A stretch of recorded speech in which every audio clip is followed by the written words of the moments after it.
قرآني نبض حياتي، قرآني طهر ذاتي، قرآني عصمة أمري، قرآني طوق نجاتي. قرآني نبض حياتي، قرآني طهر ذاتي، قرآني عصمة أمري، قرآني طوق نجاتي. آيات الله حمتني غمرتني بالبركات، تحفظني من همزات الشيطان ومن زلاتي. آيات الله حمتني غمرتني بالبركات، تحفظني من همزات الشيطان ومن زلاتي. نحمده ونصلي على رسوله الكريم، اما بعد فاعوذ باللہ من الشیطان الرجیم، بسم اللہ الرحمن الرحیم، رب اشرح لی صدری ویسر لی امری واحلل عقدۃ من لسانی یفقہوا قولی۔ اللہ تعالیٰ نے انسان کو پیدا کیا اور اس پر مختلف طرح کی ذمہ داریاں ڈالی۔ ان میں سے ایک ذمہ داری انسانوں کے ساتھ حسن سلوک کی ہے اور انسانوں کو ان کے حقوق ادا کرنے کی ہے۔ بندے پر کچھ حقوق اللہ تعالیٰ کے ہیں اور کچھ بندوں کے۔ اللہ تعالیٰ کا حق بندوں پر یہ ہے کہ وہ اس کے ساتھ کسی کو شریک نہ ٹھہرائیں، اور بندے کا حق اللہ تعالیٰ پر یہ ہے کہ اللہ تعالیٰ پھر اس کو آگ میں نہ ڈالے اگر وہ اپنے رب کے ساتھ شرک نہ کرے۔ اسی طرح بندوں کے بندوں پر بھی کچھ حقوق ہیں۔ ان حقوق کے معاملے میں بھی انسان کو بہت زیادہ محتاط رہنے کی ضرورت ہے۔ اس سلسلے میں یہ بات یاد رہے کہ اللہ تعالیٰ اپنے حقوق کے معاملے میں، یعنی اگر اس کی عبادت میں کوئی کمی بیشی ہو جائے تو وہ معاف کر دے گا، لیکن بندوں کے حقوق جب تک بندے معاف نہیں کریں گے اس وقت تک معاف نہیں ہوں گے۔ اس سلسلے میں ہمیں واضح طور پر ہدایات دے دی گئی۔ قرآن مجید میں اللہ تعالیٰ فرماتے ہیں وَلَا تَبْخَسُوا النَّاسَ أَشْيَاءَهُمْ، اور لوگوں کو ان کی چیزیں کم نہ دیا کرو۔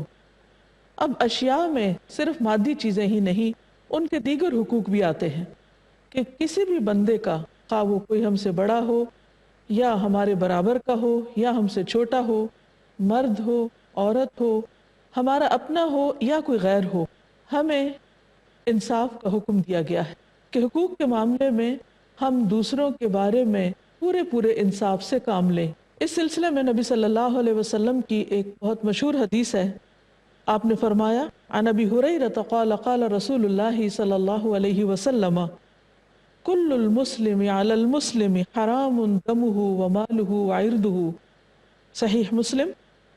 ابو ہریرہ رضی اللہ عنہ فرماتے ہیں کہ رسول اللہ صلی اللہ علیہ وسلم نے فرمایا ایک مسلمان کی ہر چیز دوسرے مسلمان پر حرام ہے، اس کا خون، اس کا مال اور اس کی عزت و آبرو، یعنی یہ تمام چیزیں ایک مسلمان کے دوسرے مسلمان پر حقوق کے ضمن میں آتی ہیں، اور ان میں سے کسی بھی چیز کو نقصان دینا درست نہیں، جائز نہیں۔ اللہ تعالیٰ نے ساری کائنات کو عدل پر پیدا کیا۔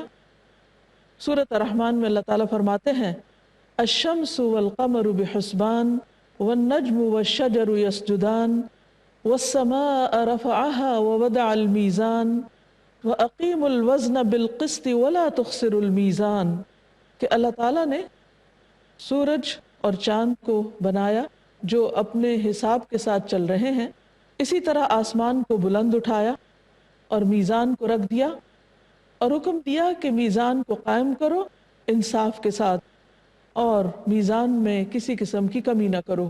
یعنی جس طرح باقی تمام چیزیں کائنات میں ہر چیز اپنے اپنے دائرے میں کام کر رہی ہے اور دوسروں میں مداخلت نہیں کر رہی، اور عدل و انصاف کے ساتھ ہر چیز اعتدال کے ساتھ اپنا کام کرے جا رہی ہے، اسی طرح انسان کے لیے بھی لازم ہے کہ وہ اپنے اپنے دائرہ کار میں کام کرتے ہوئے دوسرے انسانوں کی رعایت رکھے اور ان کے ساتھ کوئی بھی رویہ ایسا اختیار نہ کرے کہ جس میں انہیں کوئی تکلیف ہو یا کسی پریشانی کا سامنا کرنا ہو، خواہ وہ ان کا مال ہو یا ان کی عزت و آبرو ہو، کیونکہ قیامت کے دن ان چیزوں کا حساب ہوگا۔ نبی صلی اللہ علیہ وسلم نے فرمایا جس نے کسی مسلمان کا ناحق ایک لقمہ بھی کھایا تو اللہ تعالیٰ اسے اتنا ہی جہنم کا لقمہ کھلائیں گے۔ جس نے کسی مسلمان کا ناحق کپڑا پہنا، یعنی اس کا حق نہیں تھا، چرا کے پہن لیا، اللہ تعالیٰ اسی کے بقدر اسے قیامت کے دن جہنم کا کپڑا پہنائیں گے۔ اور جو کوئی کسی مسلمان کے ساتھ دکھلاوے والی جگہ پر کھڑا ہوگا تو اللہ تعالیٰ قیامت کے دن اس کے دکھلاوے والے مقام پر اسے کھڑا کرے گا۔ اسی طرح خاص طور پر ناپ تول میں کمی سے روکا گیا ہے۔ قرآن مجید میں سورۃ مطففین میں اللہ تعالیٰ فرماتے ہیں وَيْلٌ لِّلْمُطَفِّفِينَ الَّذِينَ إِذَا اكْتَالُوا عَلَى النَّاسِ يَسْتَوْفُونَ وَإِذَا كَالُوهُمْ أَو وَّزَنُوهُمْ يُخْسِرُونَ أَلَا يَظُنُّ أُولَٰئِكَ أَنَّهُمْ مَبْعُوثُونَ لِيَوْمٍ عَظِيمٍ يَوْمَ يَقُومُ النَّاسُ لِرَبِّ الْعَالَمِينَ۔ اللہ تعالیٰ فرماتے ہیں ہلاکت ہے ناپ تول میں کمی کرنے والوں کے لیے، وہ لوگ کہ جب لوگوں سے اپنا حق لیتے ہیں تو پورا پورا لیتے ہیں، اور جب ان کو ناپ کر یا تول کر دیتے ہیں تو کمی کر کے دیتے ہیں۔ کیا وہ یہ خیال نہیں کرتے کہ وہ اٹھائے جانے والے ہیں ایک بڑے دن کے لیے جب سب لوگ اپنے رب کے سامنے کھڑے ہوں گے، یعنی انہیں حساب دینا ہوگا۔ جہاں تک ناپ تول میں کمی کا تعلق ہے تو اس کے بہت سے نقصانات بھی ہیں۔ نبی صلی اللہ علیہ وسلم نے فرمایا جب لوگ ناپ تول میں کمی کرنے لگیں گے تو انہیں قحط سالیاں، سخت تکلیفیں اور بادشاہوں کے ظلم دبوچ لیں گے۔ سنن ابن ماجہ کی ایک روایت میں آتا ہے نبی صلی اللہ علیہ وسلم نے فرمایا جب لوگ ناپ تول میں کمی کرتے ہیں تو انہیں قحط سالیاں، سخت تکلیفیں اور بادشاہوں کے ظلم دبوچ لیتے ہیں، یعنی عمومی طور پر انسانوں پر اجتماعی مشکلات آ جاتی ہیں۔ بارشوں کی کمی اور تکلیفوں کا، وباؤں کا، بیماریوں کا عام ہونا اور حکومت کی طرف سے، لوگوں کی طرف سے ظلم و ستم کا عام ہونا، یہ معاشرے کے اندر ظاہر ہونے لگے گا۔ اسی طرح بسا اوقات لوگوں کی عزت میں کمی کی جاتی ہے، ان کی عزت پامال کی جاتی ہے۔ اس سلسلے میں بھی انسان کو بہت محتاط رہنا چاہیے، نہ تو کسی کے سامنے اور نہ ہی پیٹھ پیچھے اس کے ساتھ ایسی کوئی زیادتی کی جائے۔ نبی صلی اللہ علیہ وسلم نے فرمایا سب سے بڑی زیادتی یہ ہے کہ کسی مسلمان کی آبرو ریزی کی جائے، یعنی اس کی عزت کو نقصان پہنچایا جائے، اس کے بارے میں کوئی ایسی بات مشہور کر دی جائے کہ جس سے وہ لوگوں کی نگاہوں میں گر جائے، یا اس کو کسی بھی طرح اذیت دی جائے۔ اس سلسلے میں یاد رہے کہ انسان اگر دنیا میں کسی کو تکلیف دے کر، کسی کی بے آبروئی کر کے، اس کو ذلیل کر کے، اس کی عزت میں کمی کر کے اگر نقصان سے یا انجام سے بچ بھی جاتا ہے تو یاد رکھے کہ قیامت کے دن وہ اللہ تعالیٰ کی پکڑ سے نہ بچ سکے گا۔ ایسے لوگوں کا انجام کیا ہوگا؟ اس سلسلے میں ایک حدیث آتی ہے، حضرت انس سے روایت ہے کہ نبی صلی اللہ علیہ وسلم کو جب معراج عطا کی گئی تو آپ کا گزر ایک ایسی جماعت پر ہوا، یعنی وہاں آپ کو مختلف لوگوں کا انجام دکھایا گیا تھا، تو آپ نے دیکھا کہ کچھ لوگوں کے ناخن تانبے کے ہیں اور وہ ان ناخنوں کے ساتھ اپنے چہرے اور اپنے سینوں کو کھرچ رہے ہیں، یعنی اپنی حال جو ہے وہ اس کو نوچ رہے ہیں۔ اور آپ خود سوچئے کہ اگر چہرے پر کچھ بھی ایسے زخم لگ جائیں تو انسان کی شکل کتنی بھیانک ہو جائے۔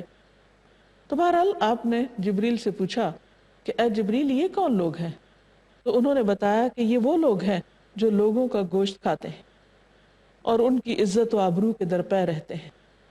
گویا دنیا میں کسی کو بے آبرو کرنا خود آخرت میں بے آبرو ہونا ہے، اور یہ چیز انسان کی ہلاکت کا باعث ہے۔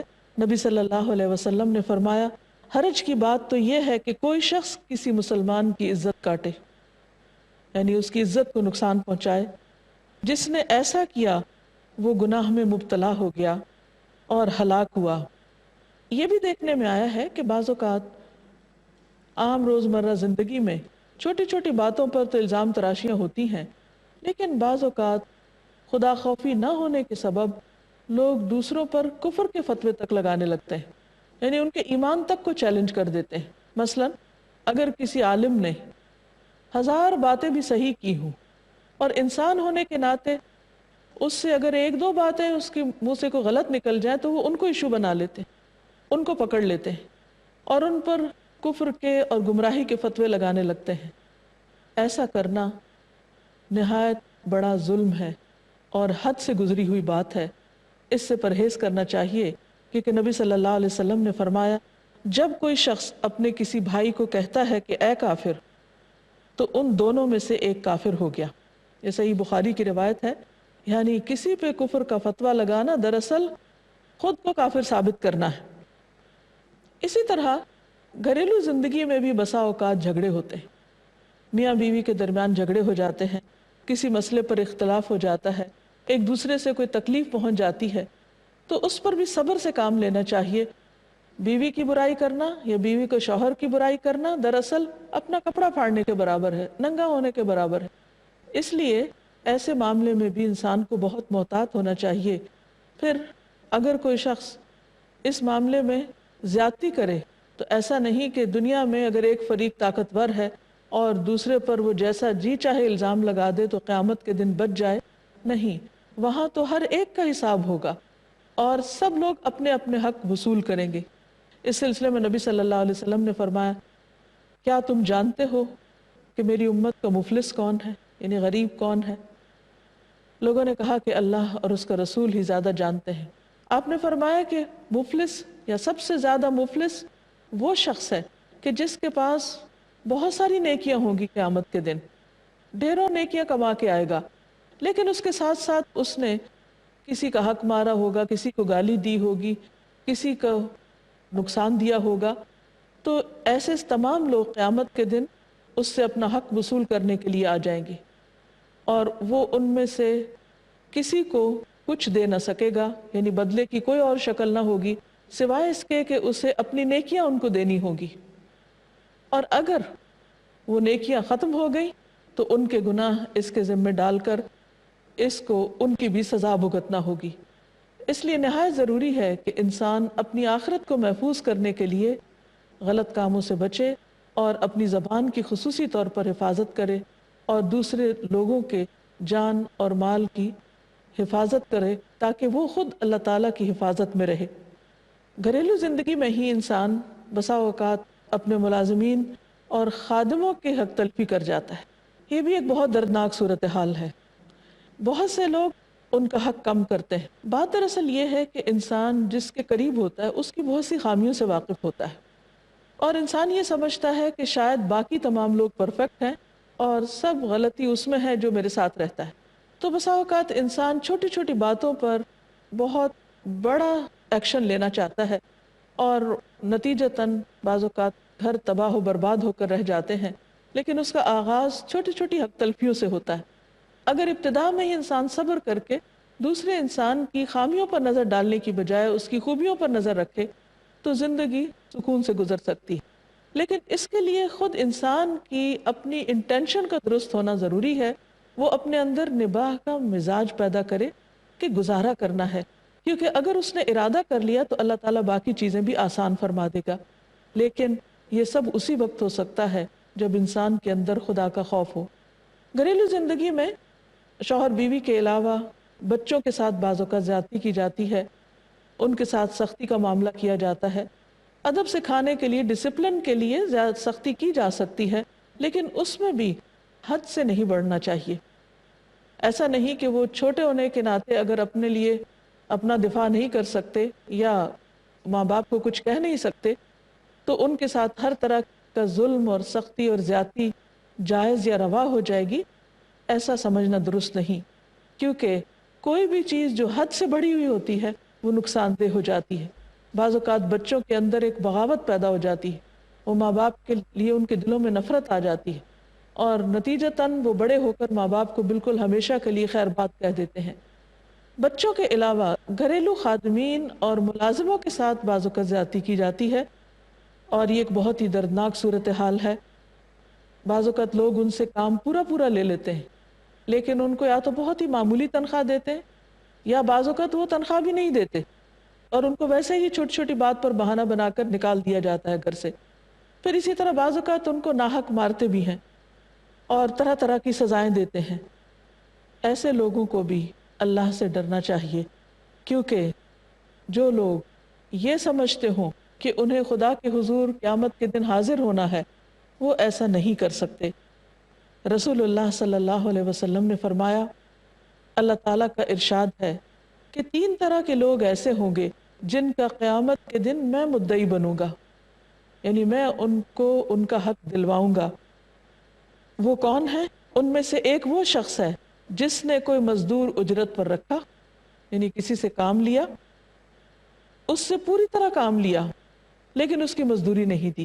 اب دنیا میں تو وہ کمزور ہے، انسان اپنے لیے کچھ نہیں کر سکتا، لیکن قیامت کے دن نبی صلی اللہ علیہ وسلم نے وعدہ فرمایا کہ اس کا حق میں لے کر دوں گا۔ اب ظاہر ہے کہ مالک کو اسے اس کا حق دینا ہوگا جس سے کام کروایا تھا۔ ظاہر ہے اس وقت مالک کے پاس کسی قسم کی کوئی مال و دولت کی صورت میں کوئی چیز نہیں ہوگی، تو اس لیے اسے لازمی طور پر اپنی نیکیوں میں سے کچھ دینا ہوگا۔ اور ایک ایک نیکی انسان دنیا میں کس مشکل سے کماتا ہے، اور یہ کتنا بڑا خسارے کا سودا ہوگا کہ جہاں انسان چھوٹی چھوٹی نیکی کو ترسے گا، وہاں اس کی نیکیوں کا ایک بڑا حصہ ان لوگوں کی طرف چلا جائے گا جن کے ساتھ اس نے دنیا میں زیادتی کی ہوگی۔ جہاں تک غلاموں کو مارنے کا تعلق ہے تو اس سلسلے میں ایک حدیث میں آتا ہے، ابو مسعود انصاری سے روایت ہے کہ میں اپنے غلام کو مار رہا تھا تو میں نے اپنے پیچھے سے آواز سنی، ابو مسعود جان لو کہ اللہ تم پر تمہاری اس قدرت سے زیادہ قادر ہے۔ میں متوجہ ہوا تو وہ رسول اللہ صلی اللہ علیہ وسلم تھے۔ میں نے عرض کیا، اے اللہ کے رسول صلی اللہ علیہ وسلم، یہ غلام اللہ کی رضا کے لیے آزاد ہے۔ آپ نے فرمایا، اگر تم ایسا نہ کرتے تو جہنم کی آگ تمہیں جلا دیتی۔ ابو لیلہ کہتے ہیں کہ سلمان رضی اللہ عنہ نکلے، جب وہ اپنی سواری کو چارہ کھلاتے تھے تو وہ ہودے سے گرتا رہتا تھا، تو اس پر انہوں نے خادم سے کہا، اگر مجھے قصاص کا خوف نہ ہوتا تو میں تمہاری پٹائی کرتا۔ تو اس سے پتہ چلتا ہے کہ صحابہ کرام کے اندر آخرت کا کتنا خوف تھا، اور انہیں اس بات کا کتنا یقین تھا کہ اگر ہم اپنے خادموں، ملازموں، غلاموں کے ساتھ بھی زیادتی کریں گے تو ہمیں اس کا بھی قیامت کے دن بدلہ دینا ہوگا۔ دوسری طرف اللہ تعالیٰ نے جن چیزوں سے روکا وہ بے حیائی کے کام ہیں، برائی کے کام ہیں، ظلم اور زیادتی ہے، سرکشی ہے، کیونکہ ظلم قیامت کے دن انسان کے لیے اندھیرے کی شکل میں ہوگا۔ ہمارے دین نے ہمیں اس حد تک عدل و انصاف کا حکم دیا ہے کہ دشمن کے ساتھ بھی انسان عدل کا معاملہ کرے۔ ارشاد باری تعالیٰ ہے، وَلَا يَجْرِمَنَّكُمْ شَنَآنُ قَوْمٍ عَلَىٰ أَلَّا تَعْدِلُوا اعْدِلُوا هُوَ أَقْرَبُ لِلتَّقْوَىٰ۔ کسی قوم کی دشمنی تمہیں اس بات پر آمادہ نہ کرے، مشتعل نہ کرے کہ تم عدل کو چھوڑ دو۔ عدل کیا کرو، یہی بات تقویٰ کے قریب تر ہے۔ یعنی عدل و انصاف کا دامن تو اس وقت بھی نہیں چھوڑنا جب تمہاری کسی قوم یا کچھ لوگوں کے ساتھ عداوت بھی ہو، یا انہوں نے تمہیں کتنا بھی بڑا نقصان دیا ہو، جواباً تم بدلہ تو لے سکتے ہو لیکن زیادتی نہیں کر سکتے۔ پھر اسی طرح اگر ہمارا دین ہمیں دشمن کے ساتھ انصاف کا حکم دے رہا ہے تو سوچئے کہ ہمارا دین ہمیں خود مسلمانوں کے درمیان اور پھر مسلمانوں سے بڑھ کر خود اپنے گھر کے اندر اپنے رشتہ داروں اور اہل خانہ کے ساتھ ان کے حقوق ادا کرنے کے بارے میں کس قدر تاکید کرتا ہے۔ اگر کوئی شخص انصاف کرتا ہے تو اس کا اجر اور اس کی جزا بھی بہت زیادہ ہے۔ نبی صلی اللہ علیہ وسلم نے فرمایا، ان المقسطین عند اللہ علی منابر من نور عن یمین الرحمن عز وجل وکلتا یدیہ یمین الذین یعدلون فی حکمہم واہلیہم وما ولوا۔ رسول اللہ صلی اللہ علیہ وسلم نے فرمایا، انصاف کرنے والے رحمان کے دائیں جانب اور اللہ کے نزدیک نور کے ممبروں پر ہوں گے۔ یعنی اتنا بڑا مقام ہوگا ان کا کہ اللہ تعالیٰ کے مقرب ہوں گے، اور اللہ کے دونوں ہاتھ دائیں ہیں۔ یہ وہ لوگ ہوں گے جو اپنی رعایا اور اپنے اہل و عیال میں عدل و انصاف کرتے ہوں گے۔ یعنی دونوں طرح، انسان خواہ گھر کے باہر ہو یا گھر کے اندر، دونوں حالتوں میں عدل و انصاف کا حکم ہے۔ بعض اوقات ایسا بھی ہوتا ہے کہ ہم ان لوگوں کے ساتھ زیادتی کرنے کو جائز قرار دے دیتے ہیں جو ہمارے ساتھ کسی قسم کی زیادتی کریں، لیکن ہمارے دین نے اس سے بھی روکا ہے۔ نبی صلی اللہ علیہ وسلم نے فرمایا، جو تمہارے پاس امانت رکھوائے اس کی امانت ادا کرو، اور جو تم سے خیانت کرے اس کے ساتھ تم خیانت نہ کرنا، کیونکہ خیانت پسندیدہ نہیں، اور اگر لوگ حق مار رہے ہوں تو تم ان کا حق نہیں مارنا۔ پھر اسی طرح بدلے کے طور پر بھی آر نہ دلائی جائے کسی کو، کیونکہ بعض اوقات ہم عام حالات میں مال و دولت یا لین دین کے معاملے میں پھر بھی محتاط ہوتے ہیں، لیکن زبان کی گفتگو کے بارے میں محتاط نہیں ہوتے۔ دوسروں پر تنقید کرتے ہوئے، دوسروں کو ان کی غلطی بتاتے ہوئے بعض اوقات مبالغہ آرائی سے کام لیتے ہیں، حد سے بڑھ جاتے ہیں، اور بعض اوقات دوسروں کو ان کی غلطی اور عیب پر آر دلاتے ہیں۔ یہ تمام چیزیں بھی ان کے حقوق میں کمی کے مصداق ہیں۔ نبی صلی اللہ علیہ وسلم نے فرمایا، اگر کوئی شخص تمہیں برا بھلا کہے اور تمہارے اندر جس عیب کا اسے علم ہو اس سے تمہیں آر دلائے تو تم اسے عیب مت دلاؤ۔ بعض اوقات ایسا بھی دیکھنے میں آیا ہے کہ جو لوگ ہمارا حق ہمیں نہیں دیتے، ہم ان کا حق دینے میں کمی کوتاہی کرنے لگتے ہیں، ان کا حق نہیں دینا چاہتے، حالانکہ اس سلسلے میں بھی ہمیں منع کیا گیا ہے۔ اللہ سبحانہ و تعالیٰ نے ہمیں جو تعلیمات دی ہیں ان میں بہترین تعلیم کیا ہے؟ نبی صلی اللہ علیہ وسلم نے فرمایا ادو الیہم حقہم واسألوا اللہ حقکم، کہ تم لوگوں کا حق تو ادا کرو اور اپنا حق اللہ سے مانگو، یعنی لوگوں سے نہیں مانگو، کیونکہ کسی کے حق کی ادائیگی مشروط نہیں ہونی چاہیے کہ اگر وہ میرا حق ادا کرے گا تو میں ادا کروں گا، اس کے انکار یا اس کی زیادتی کی سزا اس کو ملے گی، وہ اس کا اور رب کا معاملہ ہے۔ لیکن اس سے کسی کو یہ جواز نہیں ملتا کہ انسان اپنی ذمہ داری کو بھول جائے۔ عموماً یہ کہا جاتا ہے کہ جس کی لاٹھی اس کی بھینس، یعنی جو بھی طاقتور ہو وہ اپنا حق لے جاتا ہے اور باقی لوگ منہ تکتے رہتے ہیں۔ لیکن اس کے برعکس دوسری طرف یہ بھی دیکھنے میں آیا ہے کہ بسا اوقات جن سے کام کروایا جاتا ہے یا جن کمزور یا ایسے طبقات سے کام لیا جاتا ہے کہ جن کے پاس بظاہر طاقت نہیں ہوتی، لیکن جو کچھ ان کے اختیار میں ہوتا ہے وہ اس میں بھی کمی بیشی کر جاتے ہیں۔ مثلا بعض اوقات دودھ دوہنے والے دودھ اس طرح دوتے ہیں کہ اس میں پانی کی ملاوٹ کر دیتے ہیں، یا پھر اس طرح تولتے ہیں، اس کو ناپتے ہیں کہ اس میں جھاگ ہوتی ہے اور وہ بیٹھنے سے پہلے ہی اس کا ناپ کر دیتے ہیں اور بعد میں وہ اپنے اصل ناپ سے کم ہوتا ہے۔ پھر اسی طرح جب کپڑا ناپتے ہیں تو کھینچ کے کپڑا ناپتے ہیں، لیکن جب بعد میں اس کو صحیح طور پر معیار کیا جائے تو اس میں کمی ہوتی ہے۔ اسی طرح بعض اوقات کسی پروڈکٹ کا سیمپل کچھ دکھایا جاتا ہے، آرڈر کسی چیز کا لیا جاتا ہے، اور جو چیز سپلائی میں دی جاتی ہے یا سپلائی کی جاتی ہے وہ کچھ اور ہوتی ہے۔ پھر اسی طرح رشتوں کے لین دین میں بتایا کچھ جاتا ہے اور حقیقت حال کچھ اور ہوتی ہے۔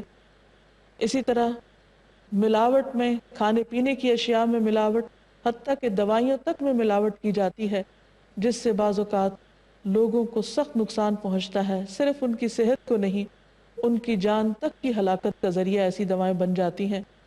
تو ان تمام معاملات کی اصلاح اسی وقت ہو سکتی ہے جب لوگوں کے دلوں کے اندر خدا کا خوف ہو، اور اگر خدا کا خوف ہو تو نہ صرف یہ کہ انسان اپنے روزمرہ کے معاملات میں خرابی سے بچے، بلکہ اس کے ساتھ ساتھ دوسروں کو کسی بھی طرح سے نقصان پہنچانے سے گریز کرے۔